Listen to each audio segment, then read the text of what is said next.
चलो भाई देखो अब मैं क्या करता हूँ। आसिम वकार बोलिए। अरे सर इनको चुप कराइए भाई। देखिए एक झटका दिया तो पहले तुम पर आए थे, फिर अपनी हैसियत पर आके आप पे आ गए। ये है डरपोक। दूसरी बात मैं बताऊं आपसे, कांग्रेस सवाल नहीं पूछ रही इनसे। 22 साल बंद करो, मुस्लिम समाज के बारे में गुमराह करने के लिए बंद करो तुम। 22 साल और 24 साल के अग्निवीर नौजवानों को रिटायर करके मोदी जी कह रहे हैं घर जाओ, घर जाओ, और खुद 74 साल की उम्र में कह रहे हैं हमको पीएम बनाओ। कोई नहीं कह रहा है।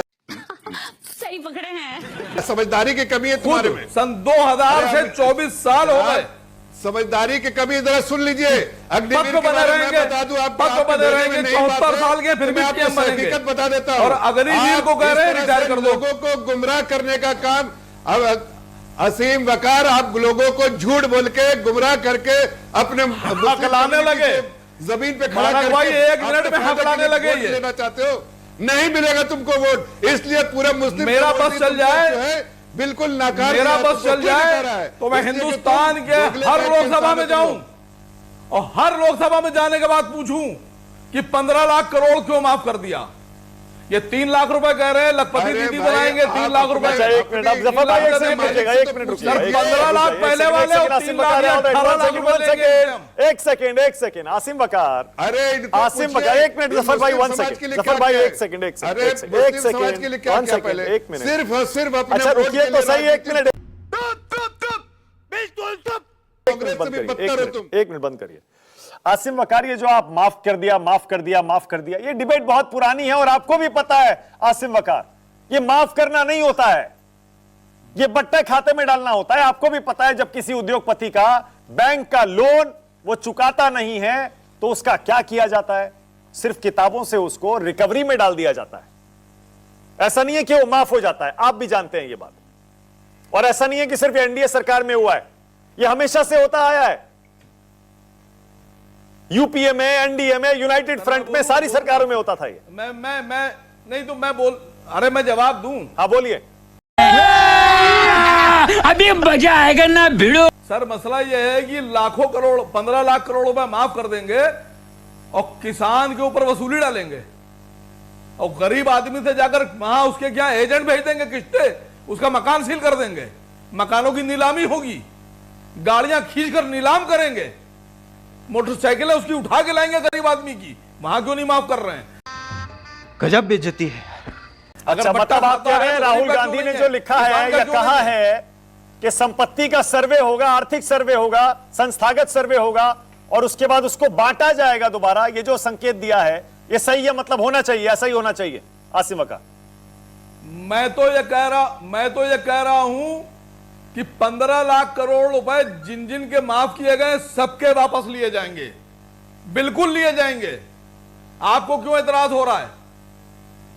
यह गरीब जनता का पैसा। ओके जफर इस्लाम बोलिए, आपकी बारी है, उसके बाद बाकी मेहमान। जफर इस्लाम बोलिए। नहीं मेरा मानक जी, मेरा फीडर डाउन मत कीजिए। देखिए मैं बातें जो कह रहा हूं पते की बात कर रहा हूं, मेरा फीडर डाउन मत कीजिए। मैं सबको सुन रहा हूं तो मुझे भी सुनना पड़ेगा लोगों को। मैं ये कह रहा हूं कि ये भ्रम फैलाने का काम करती है ये जो एमआईएम। हकीकत ये है कि ना मुस्लिम समाज के लिए उन्होंने कभी बेहतर सोचा, ना कभी भेज सकते हैं। कांग्रेस ने इनको मुस्लिम समाज को लूटा और इन लोगों ने घसीटा और अपने फायदे के लिए घसीटा, अपने फायदे का उठाते हैं। कुछ नहीं काम करेंगे मुस्लिम समाज के। 2 कौड़ी में बिकने वाले लोग मुस्लिम समाज का कुछ अच्छा कर ही नहीं सकते। दूसरी बात मैं कहना चाहता हूं, बार बार कह रहे हैं कि एनपीए के बारे में कह रहे हैं। एनपीए किसने दिया था, किसकी वजह से एनपीए आया था, एनपीए का किसने किया था? और हमने कोई माफी नहीं की, हमने सिर्फ रिकवरी मोड पे किया। राइट ऑफ और राइट डाउन में फर्क होता है। हमने अगर राइट ऑफ किया है तो उसको राइट बैक भी कर सकते हैं। इस रिकवरी हुई, राइट बैक किया। बैलेंस शीट को क्लीन करने के लिए यह फाइनेंशियल का तरीका है। कैसी बेवकूफी वाली बात आके चैनल पे बोलते हैं, बेतुकी बातें। कितना रिकवरी हुआ आपको पता है? सारे पैसे रिकवरी हो रहे हैं। कैसा लगा मेरा मजाक? रिकवरी हो रहा है, बैंक में वापस आ रहा है, एनपीए खत्म हो रहा है और बैंक की हालत मजबूत हुई है। आप बैंक उतना से ज्यादा प्रॉफिट किया जितना लॉस किया था, इसलिए कि बैंकों की हालत हमने ठीक की है, रिकैपिटलाइज किया और उसके बाद हमने रिकवरी प्रोसेस शुरू किया और इसलिए एनसीएलटी कायम किया और जो हमने बैंकरप्सी कोड लेकर आए जिसकी वजह से रिकवरी हुई। भाई साहब कुछ ज्यादा नहीं हो गया? मतलब कुछ भी। लेकिन बैलेंस शीट में अगर कैपिटलाइजेशन करना है तो उसकी ट्रीटमेंट अलग होनी चाहिए। बैलेंस शीट की राइट ऑफ करना पड़ेगा, जब वसूली हो गई तो राइट बैक करना पड़ेगा। यह समझ में आना चाहिए आपको। बेतुकी बात करते रहते हैं, मौलवी साहब भी झूठी मोटी बकवास करते रहते हैं और उनके प्यादे भी आके यहाँ झूठी मोटी प्यादे जो लोग गुमराह करने का काम करते हैं। आप प्यादे न मुस्लिम समाज के हैं न मुस्लिम समाज के आप मुस्लिम समाज के बारे में बात करने का तुम्हें कोई हक ही नहीं है। क्या कर रहे हैं यार तू? मजाक है क्या? 20 सेकंड आसिम वकार बोलिए।